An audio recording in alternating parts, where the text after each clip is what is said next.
Eight पे commission को लेके बहुत सारी स्पेकुलेशंस भी आ रही हैं, बहुत सारी उम्मीदें भी जताई जा रही हैं। ऐसे में एक खबर भी बहुत ज़्यादा जो है सुनने में आ रही है कि जो लेवल 1 के कर्मचारी हैं, उनको एट्थ पे कमीशन से काफ़ी फ़ायदा होने वाला है। इसमें कितनी सच्चाई है मतलब? देखिए, जब भी नया पे कमीशन आया, नंबर वन तो जो न्यूली अपॉइंटमेंट होते हैं उनको ज़्यादा बेनिफिट होता है। जिनकी सर्विस ज़्यादा हो जाती है उसको हमेशा कम बेनिफिट हुआ। आप फर्स्ट पे कमीशन से उठा के देख लीजिए, कंपेयर कर लीजिए, आपको यही फिगर मिलेगी। मिनिमम वालों को बेनिफिट देना अच्छी बात है, मिनिमम और मैक्सिमम के गैप को भी कम करना चाहिए। फोर्थ पे कमीशन तक मिनिमम वालों को 100% महंगाई भत्ता मिलता था। जो गज़टेड थे उनको 75% मिलता था। स्लैब बनाए हुए थे, उससे में मिनिमम और मैक्सिमम का बहुत कम अंतर 1.9 का था। आज जो है बहुत ज़्यादा गैप है। इस पे कमीशन में इसको भी देखना चाहिए, क्योंकि एक को तो आप 2.5 लाख तक ले गए, दूसरे को आप जो है 69,000 पे रख रहे हैं। बहुत ज़्यादा अंतर है, इसको कम करना चाहिए। जबकि जो ग्रुप डी से लेके नॉन गज़टेड है, सबसे ज़्यादा हार्ड वर्क वो करता है। अपर क्लास सिर्फ टेक्निकल एडवाइस देने के लिए ही बनाए हुए हैं।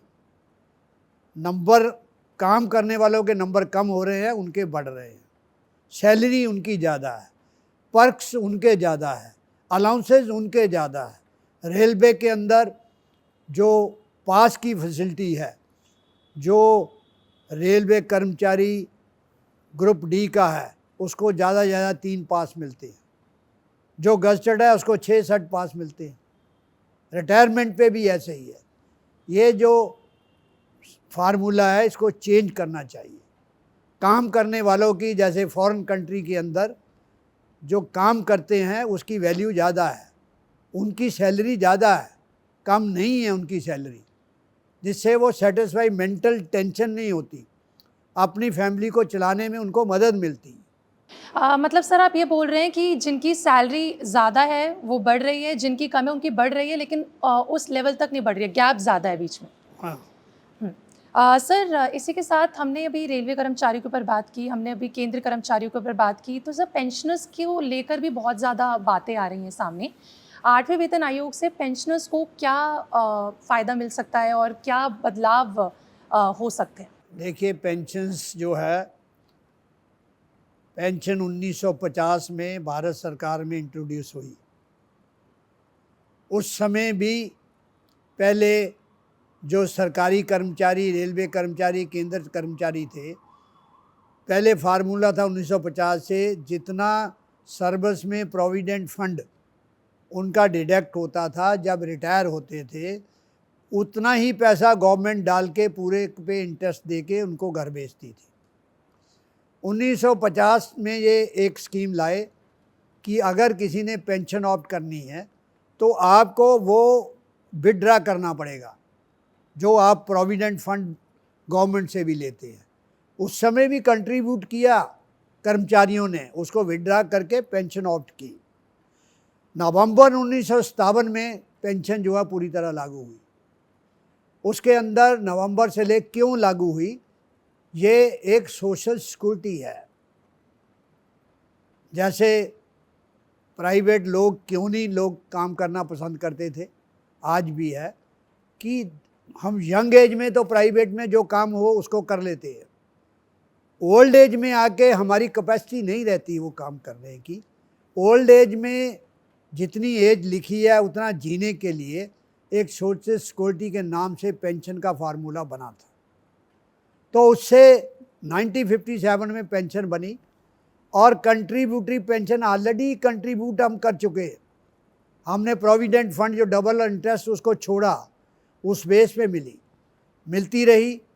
जनवरी 2004 में आके, चाहे वो कांग्रेस सरकार थी या ये सरकार है, इन्होंने, इनके माइंड में पता नहीं किस इकोनॉमिक्स ने ये कह दिया कि ये एक बहुत बड़ा बर्डन है सरकार के ऊपर। कोई बर्डन नहीं इंडियन रेलवे के अंदर। मैं आपको एग्जांपल दूंगा कि नॉर्दर्न रेलवे में जो साथी हमारे रिटायर हो चुके हैं, लास्ट पे ड्रान मेडिकल के नाम से उनकी वेतन जमा होता है सरकार के पास। जब उनकी मियाँ बीबी की डेथ हो जाती है, वो परिवार को पैसा वापस नहीं मिलता। आज नॉर्दर्न रेलवे का उन लोगों का 1,474,00,000 करोड़ रुपया भारत सरकार के पास है। उसमें 50% लोग मर चुके हैं। वो सरकार का पैसा है, उसे अर्न कर रहे हैं। रेलवे ने इसके अलावा ना तो वेतन कभी सेंट्रल गवर्नमेंट से लिए, ना पेंशन सेंट्रल गवर्नमेंट से लिए, अर्न करते हैं खुद। और यहाँ तक कि रेलवे में ऐसा एरिया भी है जहाँ 20% रिटर्न नहीं है, लेकिन हमने गाड़ी बंद नहीं की है, उसको भी कवर करते हैं, वेतन भी कवर करते हैं, स्टाफ की पेंशन भी कवर करते हैं। हम जो है इससे पहले, ये बीजेपी गवर्नमेंट से पहले, आप अगर टाइम टेबल उठा के देख लेंगे, 75 तरह के कंसेशन हम नॉर्मल नागरिक को देते थे रेलवे। उसके बाद भी रेलवे घाटे में नहीं होती थी। आज क्या है? आज इन्होंने फ्लैक्सी फेयर जो है एयरपोर्ट की तरह बढ़ा दिया। 10 दिन आप रिजर्वेशन पे जो आप कराएंगे, उसके बाद किराया आपका बढ़ता जाता है। ये मैं आपको फैक्ट बता रहा हूँ, पेंशन के साथ मैंने जोड़ दिया इसको। पेंशन जो है, आप मेरे पास फिगर हैं, जो कंट्रीब्यूटरी पेंशन इन्होंने चालू की 2004 से, उसके अंदर कॉर्पस का सिस्टम रखा कि 40% वो मार्केट में जाएगा, शेयर मार्केट में लगेगा, उसके ऊपर जो प्रॉफिट आएगा जब रिटायर होगा उस बेसिस पे होगा। ऑलरेडी भारतीय रेलवे ने अगस्त 2023 में अंदर रामलीला मैदान के अंदर NFIR, AIR दोनों ने मिल के 2 लाख कर्मचारियों ने एजिटेशन किया। उसी दिन स्टेट फाइनेंस मिनिस्टर उनके पास गए मेमोरेंडम लेके, एक ही आइटम कि हमें OPS चाहिए। क्यों चाहिए उसकी हमने जस्टिफिकेशन दी कि इस वजह से OPS चाहिए। जो कॉर्पस आपका कटता है वो, अगर उसके बाद एजिटेशन के बाद सोमनाथन जी जो कैबिनेट सेक्रेटरी हैं, उन्होंने मीटिंग बुलाई, मीटिंग में डिस्कस किया। आज से 50 साल पहले जो सिनारियो था कि हम 35 साल की क्वालिफाइंग सर्विस रखेंगे, मिनिमम 5,000 देंगे, इस तरह की बातें रही, हमने इग्नोर कर दिया। उसके बाद इन्होंने कोई डिस्कशन ही नहीं की। 24 अगस्त को प्राइम मिनिस्टर ने हम लोगों को बुलाया, इतनी सी बात कीजिए आप लोगों ने कि डिस्कशन की, मुझे कुछ पता चला। शाम को UPS डिक्लेयर कर दी, जिससे UPS, अब UPS भी नहीं है। NPS आपने की, UPS की। UPS के अंदर भारत सरकार ने टिल तक जोर लगा लिया कि वर्किंग क्लास उसको ऑप्ट करे। कहीं कुछ कहा, 4% से ज़्यादा वर्किंग क्लास ने ऑप्ट नहीं किया। वो भी जो एक्स सर्विसमैन आए हुए थे उन्होंने ऑप्ट किया। 96% उसने इग्नोर किया कि हमें UPS नहीं चाहिए। सरकार को इस पे सोचना पड़ेगा। आज भी national federation of Indian railway man इस इशू को लेके संघर्ष कर रही है कि हमें पे आउट, उन्होंने नाम रख दिया NPS नहीं, UPS नहीं, पे आउट। पे आउट कहाँ मिलता है? आपके बैंक में जो आप पैसा जमा कर जाते हैं, उसके ऊपर जो इंटरेस्ट आता है उसको पे आउट कहते हैं। पेंशन का नाम ही ख़त्म कर दिया है। इसलिए ये जो कॉर्पस के नाम पे कर रहे हैं, जो UPS में इन्होंने कंडीशन दी है कि 25 साल पे रिटायरमेंट लेगा वो उसका कॉर्पोरेट जो अब 50 लाख हो जाएगा, तो उसको हम 50% एवरेज करके देंगे। ये किसी को भी बेनिफिशियल नहीं है। कॉर्पस इतना हो जाएगा, 50 लाख उसको हम प्राइवेट बैंकों में जमा करेंगे, उतना ही इंटरेस्ट उसमें आ जाएगा। हमें इनसे लेने की ज़रूरत नहीं है। ये तरीका गलत है उसका। और कॉर्पस में किसी को 1500, किसी को 5,000, 7,000, इससे ज़्यादा पेंशन नहीं आएगी। और साथ में मैं रिटायर हुआ हूँ 2009 में। मुझे 40 वर्ष की सर्विस के बाद 24 लाख रुपए मिला। अब ये कहते हैं कि नंबर 1 तो अगर 25 साल में होगा, 15 साल की सर्विस रह जाएगी, तो 15 साल बाद आपको जो है पेंशन मिलेगी। क्या गारंटी है भारत सरकार की 15 साल वो कर्मचारी जिएगा रिटायरमेंट के बाद? 15 साल में वो कहाँ से मेडिसिन लेगा, कहाँ से ट्रीटमेंट लेगा, कहाँ से खाना खाएगा मियाँ बीबी? तो ये इसकी सरकार की सोच गलत है। इसके अंदर ये सिस्टम रेलवे अगर इनसे नहीं चलती, ये ट्रेड यूनियन को रेलवे दे दे, हम जो है इनसे पैसा नहीं लेंगे। जो कर्मचारी है उनके पैसे से रेलवे चला के सारे बेनिफिट देने को तैयार है, लेकिन गवर्नमेंट आगे आए उसको करने को तैयार नहीं है। कि आज देश के अंदर फॉरेन कंट्री की तरह जो ट्रांसपेरेंसी नहीं है, हर चीज़ में हम सोचते हैं कि हमें बेनिफिट क्या होगा। प्रधानमंत्री जी कहते हैं ना खाऊंगा ना खाने दूंगा, कौन से कॉन्टेक्ट में जो है करप्शन नहीं हो रही है? हर जगह करप्शन हो रही है। पे कमीशन के बारे में आप कह रहे हैं कि नहीं, पहले इकोनॉमिक कंडीशन आप देखेंगे। देश की इकोनॉमिक कंडीशन खराब करने में कौन किसका हाथ है? आम आदमी नहीं कर रहा है। आम आदमी जो आप टैक्स लगा रहे हो, जीएसटी लगा रहे हो, जीएसटी कभी होती नहीं थी, वो आपको पे कर रहा है। इसलिए जो पेंशन है उसको स्टाफ को वही बेनिफिट मिलने चाहिए, नाम कोई भी हो, जो ओल्ड पेंशन स्कीम में मिलते हैं, जो हम लोगों को मिले हैं। हमारा पैसा कटा प्रोविडेंट फंड, जितना उसमें इंटरेस्ट मिलना था वो इंटरेस्ट मिला। आप ये कह रहे हैं कि नहीं, आप जितना आपका अगर 50 लाख कट जाएगा, आपकी 48,000 होगी, आपको 1/10 6 महीने के हिसाब से हम जो है रिटर्न करेंगे। वो किसी को 4 लाख मिलेगा, किसी को 5 लाख मिलेगा। तो वो क्या मकान बना लेगा, क्या लड़की की शादी कर लेगा, लड़के की शादी कर सकता है उससे? ये गवर्नमेंट की सोच है। तो इसलिए ओल्ड पेंशन स्कीम का होना बहुत ज़रूरी है। नई पेंशन स्कीम जो ये तर्क देते हैं इकोनॉमिक्स और बीजेपी वाले, ये गलत है। कोई बर्डन नहीं है, सरकार का पैसा है, प्रोविडेंट फंड से पैसा कमाते हैं। जो मैंने कहा हर स्टेटों में उनके से भी मेडिकल फैसिलिटी के पैसे लेते हैं, गवर्नमेंट के पास पैसा, उससे प्रॉफिट कमाते हैं। तो ये सरकार अपने पल्ले से कुछ नहीं देती। इसलिए ओल्ड पेंशन स्कीम में कोई भी बर्डन नहीं, ओल्ड पेंशन स्कीम के बेनिफिट मिलने चाहिए। आपके जवाब में से ही सवाल है मेरा। आपने कहा कि बीजेपी सरकार के अंदर जो है 8 पे कमीशन या फिर पे कमीशन को लेके बहुत सारी चीज़ें हैं जो मांगे रखी गई हैं, और बहुत सारी चीज़ें जो पहले से ही सरकार ने कर दी हैं वो ठीक नहीं है, बैलेंस आउट नहीं हो पा रहा है। तो आप ये कहना चाह रहे हैं कि जो कांग्रेस सरकार थी उस समय सारी चीज़ें ठीक थी आयोग की? देखिए, कांग्रेस सरकार से भी लड़ना पड़ता था, ऐसी बात नहीं है। ट्रेड यूनियन का सरकार कोई भी हो, हमें वर्किंग क्लास की डिमांड को कैसे मीट करना है वो हमारा एम है। हमने कोई इलेक्शन नहीं लड़ना, ट्रेड यूनियन वाले ने किसी ने इलेक्शन नहीं लड़ना है। वर्किंग क्लास को ट्रेड यूनियन इसलिए बनी है कि इनजस्टिस ना हो, जो गवर्नमेंट ने रूल बनाए हैं वो इम्प्लीमेंटेशन हो, और जो पार्लियामेंट के अंदर पास हुआ है वो इम्प्लीमेंट हो। महंगाई भत्ता इस देश में मिलता नहीं था 1964 से पहले।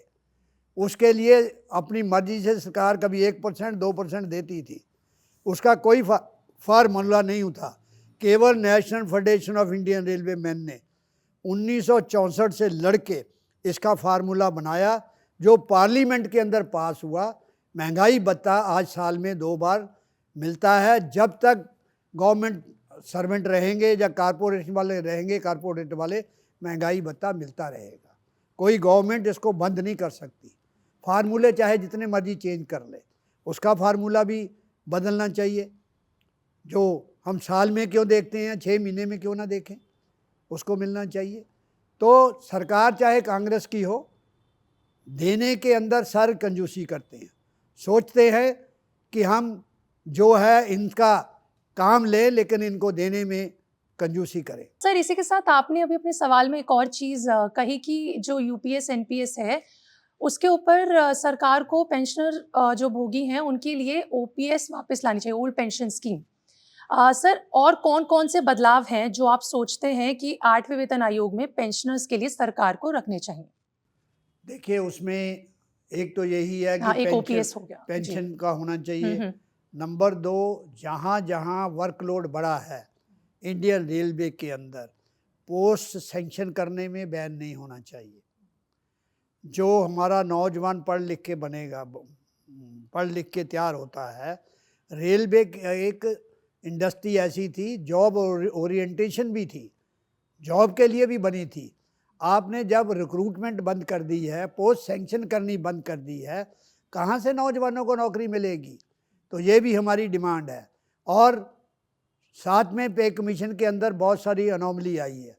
बहुत सारे ऐसे कैडर हैं रेलवे के अंदर, जैसे मैंने रनिंग स्टाफ बताया, ट्रेन मैनेजर बताया, और भी कैटेगरी हैं जिनको एक एमएससीपी का नाम दिया हुआ है।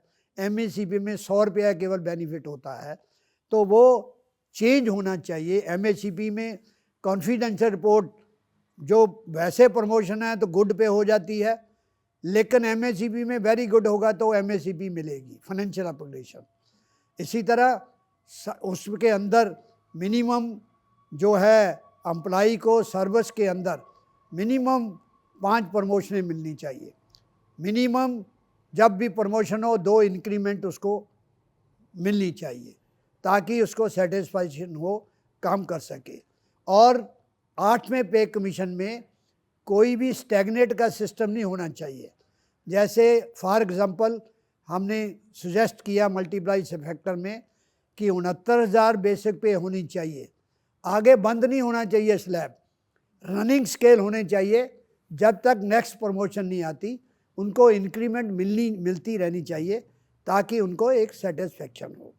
ये तमाम डिमांडें हैं। जो हमारा एचआरए है वो भी बढ़ना चाहिए, और उसके मुताबिक जो हमारी डायरेक्शन होती है, और जो सैलरी पे इनकम टैक्स लग रहा है, सैलरी कोई इनकम नहीं है। सैलरी 30 दिन हम मजदूरी करते हैं, चाहे हम मैनुअल मजदूरी करें या हम ब्रेन से करें, उसके बदले में 30 दिन बाद हमें सैलरी मिलती है। इनकम टैक्स, आप जो आपके एमपी है उनके अलाउंसेस पे कोई टैक्स नहीं है, हमारे अलाउंसेस पे भी टैक्स है। हमारे हाउस रेंट आप ले लेते हो, बंद कर देते हो, क्वार्टर का किराया ले लेते हो, बिजली का बिल लेते हो, वो भी सैलरी में काउंट होता है। तो इन तमाम बातों को हमने अपने मेमोरेंडम में उठाया है। भारत सरकार को पे कमीशन को सोच के इसके ऊपर अपना डिसीजन देना चाहिए। सर ये भी उम्मीदें जताई जा रही हैं या फिर ये भी सिफारिश रखी गई है आयोग से कि जो रिटायरमेंट है वो साल में 2 बार होना चाहिए। तो इस पर आप क्या कहेंगे? और साथ में ये भी मैं पूछना चाहूँगी, जो अभी आपने बताया एचआरए, ट्रैवल अलाउंस या फिर जो दूसरे भत्ते हैं, उन पे जो बदलाव आएगा अगर 8वें वेतन आयोग से, तो उसके बाद सैलरी स्ट्रक्चर में क्या देखने को मिल सकता है? देखिए, साल में 2 बार रिटायरमेंट तो हो नहीं सकती। साल में जब 60 साल की एज हो जाती है तो रिटायरमेंट होती रहती कंटिन्यू। ये कोई नहीं लिखा हुआ है कि इतने पीरियड में 60 साल होंगे। जो डेट ऑफ बर्थ है, जो उसकी डेट ऑफ बर्थ से 60 साल होंगे वो रिटायर होगा। तो जो हर महीने रिटायरमेंट होती है, 2 बार रिटायरमेंट होने का कोई आइडिया नहीं है। नंबर 2, एचआरए की बात कर रहे हैं कि एचआरए भी, क्योंकि जो 50% स्टाफ के पास क्वार्टर है, हर साल 10% क्वार्टर का किराया बढ़ा रहे हैं जी, बिजली का बिल बढ़ा रहे हैं, तो एचआरए भी उसके मुताबिक मिलना चाहिए। इसी तरह बहुत पुरानी आइटम है कि जब हम रिटायर होते हैं, पेंशन का 40% कम्यूट होता है, जिसको कहते हैं कि सेल कर दिया हमने गवर्नमेंट को। वो 40% के बदले में 1 रुपये की कीमत 8 रुपये समथिंग मिलती है। उस पर भारत सरकार इंटरेस्ट लेती है 15 साल। 15 साल में इंटरेस्ट लेके फिर रिस्टोर करती है। जबकि सुप्रीम कोर्ट का डिसीजन आ गया, 11 साल में पूरा पैसा विद इंटरेस्ट गवर्नमेंट के पास आ जाता है। वो कम्यूट पोर्शन जो है 11 साल में एम्प्लॉई को फुल पेंशन मिलनी चाहिए। और जो पेंशन साथ में पे कमीशन ने बढ़ाई है, रिटायरमेंट पे, उसको भी 80 साल से शुरू किया है, उसको 70 साल से शुरू करके आगे बढ़ना चाहिए, क्योंकि लाइफ का जो अभी पीरियड है इतना लंबा नहीं है। इस देश की जो खाने पीने की सुविधा है, अकॉर्डिंगली जितनी देर दिए तो उसको पेंशनरी बेनिफिट मिलना चाहिए, और पेंशनरों को मेडिकल फैसिलिटी, दूसरी फैसिलिटी वो भी मिलनी चाहिए। अच्छा सर, आपको नहीं लगता कि हर साल सैलरी को बढ़ाते रहना चाहिए? उस वाले अंदाज में भी सरकार आ सकती है। आपका क्वेश्चन ठीक है। अगर हर साल जब महंगाई भत्ता हम देते हैं 2 बार, उसको करेंगे तो सरकार के ऊपर बर्डन भी कम होगा, उसको एरियर जो है उसकी मार नहीं पड़ेगी।